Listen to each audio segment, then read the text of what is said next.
আসসালামু আলাইকুম। জাতীয় বিশ্ববিদ্যালয়ের শিক্ষার্থীরা, তোমাদের জন্য গুরুত্বপূর্ণ আপডেট চলে এসেছে। 2024 সালের ডিগ্রি পাস ও সার্টিফিকেট কোর্স তৃতীয় বর্ষের ইনকোর্স পরীক্ষা সংক্রান্ত বিজ্ঞপ্তি দিয়ে দিয়েছে জাতীয় বিশ্ববিদ্যালয়। এই সম্পর্কে বিস্তারিত ভিডিওতে আলোচনা করা হবে। তোমরা পুরো ভিডিওটি মনোযোগ দিয়ে দেখবে, তাহলে সব কিছু বুঝতে পারবা। তার আগে চ্যানেলে যারা নতুন, চ্যানেলটি দয়া করে সাবস্ক্রাইব করে পাশেই থাকো সকল আপডেট জাতীয় বিশ্ববিদ্যালয়ের তথ্যগুলো পেতে। সংশ্লিষ্ট সকলকে জানানো যাচ্ছে, ইনকোর্স পরীক্ষা গ্রহণ ও ক্লাসে উপস্থিতি মূল্যায়ন সংক্রান্ত নির্দেশিকার আলোকে 2024 সালের ডিগ্রি পাস ও সার্টিফিকেট কোর্স তৃতীয় বর্ষের প্রথম ইনকোর্স পরীক্ষা আগামী 24/1/2026 অর্থাৎ জানুয়ারি মাসের 24 তারিখ থেকে শুরু হয়ে যাবে। এই পরীক্ষা শেষ করতে হবে ফেব্রুয়ারির 18 তারিখের মধ্যে, এবং দ্বিতীয় ইনকোর্স পরীক্ষা শুরু হবে এপ্রিলের 1 তারিখে এবং শেষ হবে এপ্রিলের 23 তারিখে। তার মানে তোমরা বুঝলা, দুইটা ইনকোর্স পরীক্ষা হবে তোমাদের। প্রথম ইনকোর্স এবং দ্বিতীয় ইনকোর্স পরীক্ষার ডেটটা দিয়ে দিয়েছে। এই ডেটের মধ্যেই পরীক্ষা নিয়ে নিবে কলেজ। এরপরে আরও কিছু তারা বলেছে, যেমন ইনকোর্স পরীক্ষা গ্রহণ এবং উত্তরপত্র, হাজিরাপত্র ও ইনকোর্স পরীক্ষার নম্বরপত্রের কপি প্রেরণের নিয়মাবলী।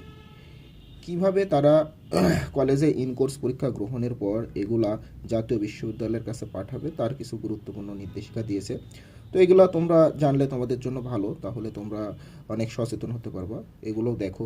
ইনকোর্স পরীক্ষা গ্রহণ ও ক্লাসে উপস্থিতি মূল্যায়ন সংক্রান্ত নির্দেশিকার ভিত্তিতে নম্বর বন্টন করতে হবে। তার মানে এখানে ক্লাস পরীক্ষা গ্রহণ ও ক্লাসে উপস্থিতি তোমরা যদি থাকো, তাহলে সেই ক্ষেত্রে একটু নম্বরটা ভালো পাবা। এরপরে নিয়মিত শিক্ষার্থীদের ইনকোর্স পরীক্ষা নম্বর 15%, পরীক্ষা নম্বর ও ক্লাসে উপস্থিতির জন্য 5% এর মধ্যে মূল্যায়ন করতে বলা হয়েছে।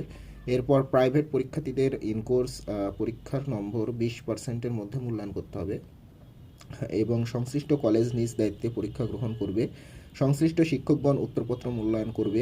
বিশ্ববিদ্যালয় কর্তৃক ঘোষিত সময়ে ইনকোর্স নম্বর অনলাইনে এন্ট্রি দিতে হবে।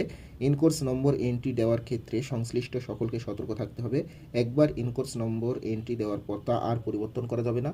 ইনকোর্স পরীক্ষার মূল্যায়িত উত্তরপত্র, হাজিরাপত্র ও ইনকোর্স নম্বরপত্র কপি গালাসিল করে পরিচালক সংশ্লিষ্ট আঞ্চলিক কেন্দ্র গাজীপুর ক্যাম্পাস এর সংশ্লিষ্ট শাখায় হাতে হাতে জমা দিতে হবে। শিক্ষার্থীদের ইনকোর্স নম্বর ও ক্লাসে উপস্থিতির নম্বর ব্যতীত পরীক্ষার ফর্ম পূরণ করা যাবে না। তোমরা দেখো 9 নম্বর পয়েন্ট কত গুরুত্বপূর্ণ। বলেছে কি, শিক্ষার্থীদের ইনকোর্স নম্বর ও ক্লাসে উপস্থিতির নম্বর ব্যতীত পরীক্ষার ফর্ম পূরণ করা যাবে না। তার মানে তোমাদের ইনকোর্স পরীক্ষায় পাশ করা এবং ক্লাসে উপস্থিতি থাকা কতটা গুরুত্বপূর্ণ তোমরা নিশ্চয়ই বুঝতে পারছো।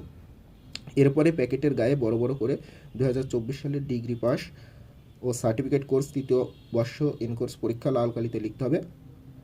সংশ্লিষ্ট পরীক্ষার উত্তরপত্র, হাজিরাপত্র একত্রে গালাসিল করে আগামী 30/4 অর্থাৎ এপ্রিলের 30 তারিখ মধ্যে সংশ্লিষ্ট শাখায় হাতে হাতে জমা দিতে হবে। এই কাজগুলো কলেজই করবে। ইনকোর্স নম্বরপত্রের কপি খামে গালাসিল করে আগামী এপ্রিলের 30 তারিখের মধ্যে সংশ্লিষ্ট শাখায় হাতে হাতে জমা দিতে হবে।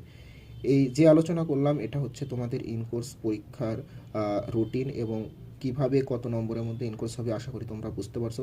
তোমরা ভালোভাবে ইনকোর্স পরীক্ষা দাও, ইনকোর্সে পাশ করতেই হবে। তোমরা স্যারদের সাথে ভালোভাবে যোগাযোগ রাখো। স্যারেরা বলে দেবে কোনগুলো পড়তে হবে, কোনগুলোর মধ্যে প্রশ্ন হবে। আশা করা যায় তোমাদের ইনকোর্স পরীক্ষা ভালো হবে। সকলের জন্য শুভকামনা রইল। আর চ্যানেলটি সাবস্ক্রাইব করে পাশেই থেকো। সবাইকে ধন্যবাদ।